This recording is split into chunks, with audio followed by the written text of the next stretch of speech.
Changing the way we eat, save us from the potentially deadly effects of climate change. Let's find out more from Fabrice DeClerck, co-author of the Eat Lancet report, who joins us now live from Montpellier, France. Thanks so much for speaking to us. We appreciate it. Arguably, the biggest dietary change you've suggested here is eating less meat. Explain first why that would help humanity survive.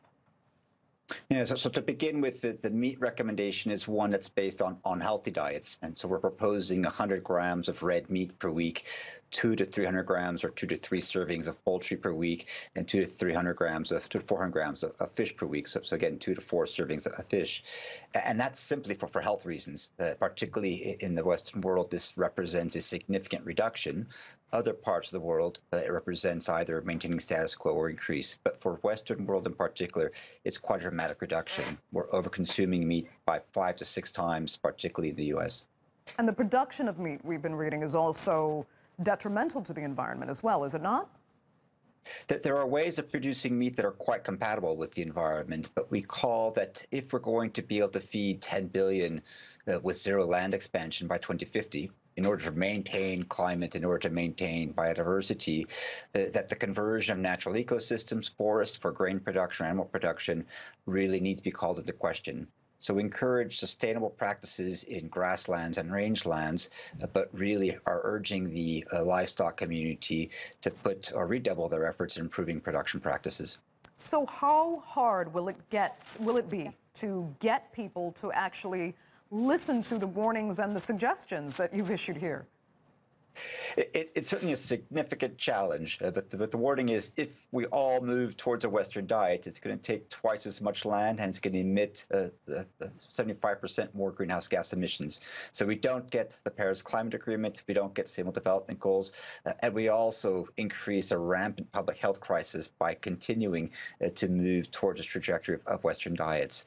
The good news is that the diet is actually quite close to what we were eating traditionally. So the Mediterranean diet, which was one that was eaten all throughout the Mediterranean basin, is an example of a diet that is well within bounds of the Lancet's recommendations.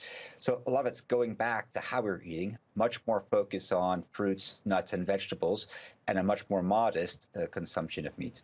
Okay, it all sounds logical, but again, you have to get people to do it, and you also have to get governments as well and industry to play along. I imagine that won't be easy, as we've seen in the Paris climate negotiations, for example. But tell us then, what will be the consequences if it's not done?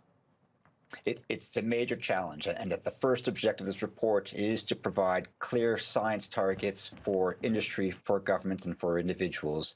But if we don't get this done, then, like I said, we double the amount of land that's required for food production, and we're currently producing or using 40% of our global terrestrial landscapes for food. There simply isn't enough land to continue on that trajectory. While we talk about limits, we also urge people that these targets, these limits, or these boundaries, this defines the innovation space. This is where government and business can act. And we have a very strong collaboration with the World Business Council for Sustainable Development, which is developing business solutions that are well within those bounds. Healthy, processed and packaged foods, increasing accessibility and availability of those foods, reusing food waste to create novel feeds, working with farmers and farming communities for regenerative agricultural practices. These are all, I think, where the money-making propositions are for the future. So working with business and governments in favor and support of environmental sustainability rather than a food system that's working in opposition. Okay, Fabrice DeClerck joining us there from Montpellier. Thanks so much for that.